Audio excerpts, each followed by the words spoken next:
Hi everyone, and welcome to my March wrap up.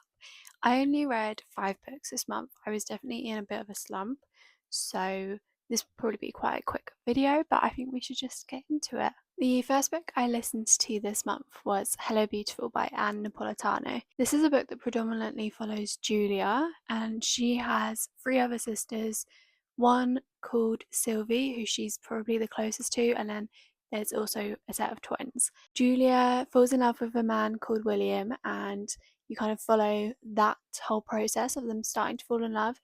It's based in, I don't know what year exactly, but like it's in the past in an Italian American family. And yeah, so you follow Julia and William, and they get married, they have a child, and then stuff goes on basically. So it's literary fiction. I rated it 3.5 stars because I wouldn't say overall that I enjoyed it, and I really thought I was going to, but there were some aspects that I really liked. So that's kind of where I feel about this book. Julia really, really reminded me of my mum, which was obviously quite nice to read, and like the family in general, the dynamics did remind me of my own family. So that was nice to read about. There was 2 characters, one being William, that I just didn't really get along with, and this book does focus a lot on like mental health, and there are definitely some triggers. So look that up if you're thinking of reading this. But ultimately, this is a spoiler, but I feel like it's not too obvious. There's a betrayal in this book that I just couldn't get over, and I feel this with a lot of books. If anyone's read Malibu Rising, that's one that really sticks out to me. The betrayal in that book really got to me, and the same in this book. I don't know why that really gets to me, and it really like makes me never want to forgive the people involved. It just meant that I didn't really like it. But again, I did really like the sister dynamic. I thought it was very realistic, and I really liked Julia. I didn't like her, but like she is a very strong woman, and I would not be reacting to things in the same way that she does. Otherwise, I didn't love it, and I really thought I would because it sounds very up my alley. So the next book I read was Us Against You by Frederick Bachman, which you would have seen in my number generator chooses my pages for the week. As you would have seen, I really like this one. I think I ended up rating it a 4.5 or 4.25. I really liked it.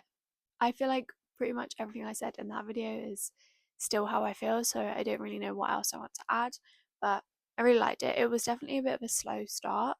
I feel like all of his books are a bit like that, so it's not really a criticism because I always end up really loving them anyway.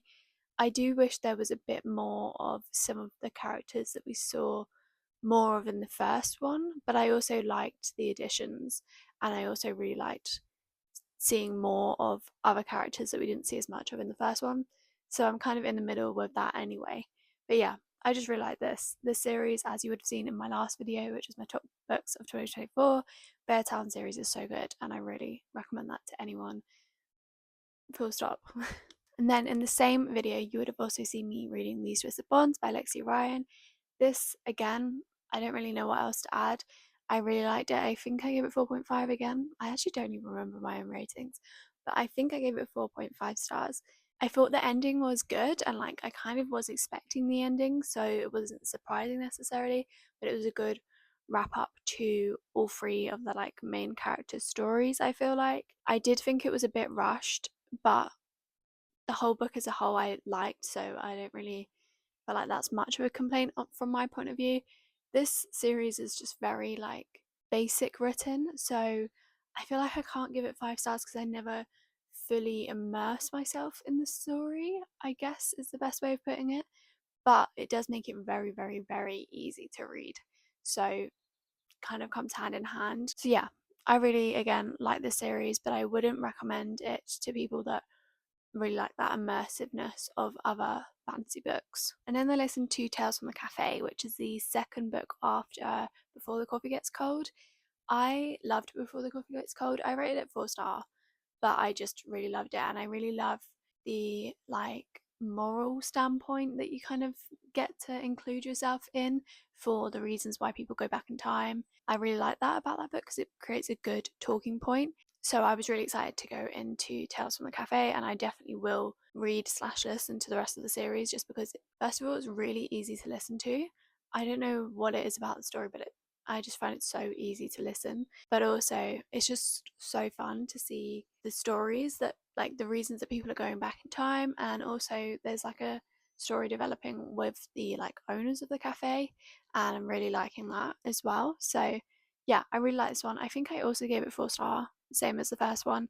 There's not really like too much differentiation, I guess. Obviously, the stories within the book are different, but other than that, like, there's not something that I would choose out of either of them that I necessarily prefer. Like, at this point, probably the first one's my favorite, but only because it's the first one.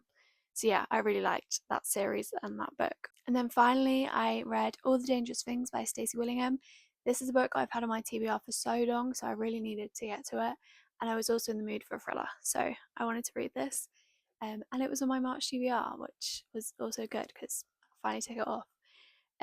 I really liked this, but I didn't like it as much as A Flicker in the Dark, which was the other book I read from this author. I think it's her only other book, actually. I really liked it, but I didn't like love the ending, I guess, and also it wasn't very much of a thriller.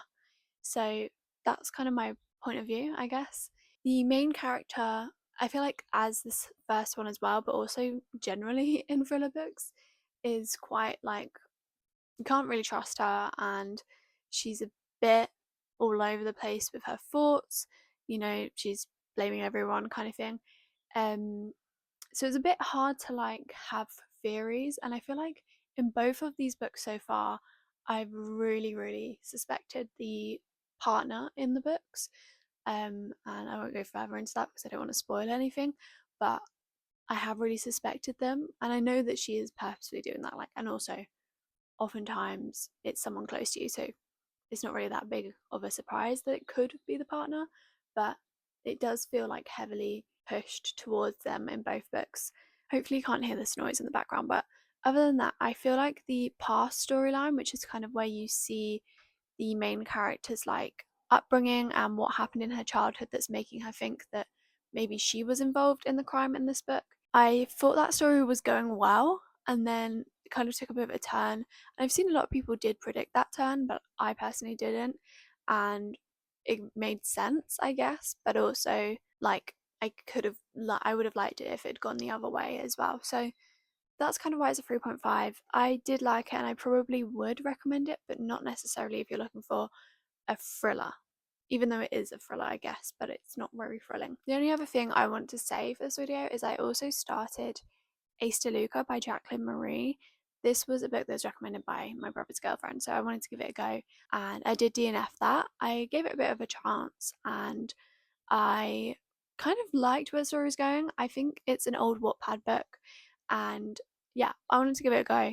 I obviously did read Wattpad when I was younger, and I haven't read many like mafia romance or anything like that, so I really wanted to try that out. But I just found the writing not the best, and that's really it. Like, I probably could have read it for the storyline, but the writing just, I'm quite a big grammar person, so I just couldn't really get along with it. And yeah, so I DNF that one as well. So overall, I read 5 books, I think I said, but I did DNF 2. So yeah, that was my March wrap up. I will see you in the next video, but hopefully I'll have more books read in April.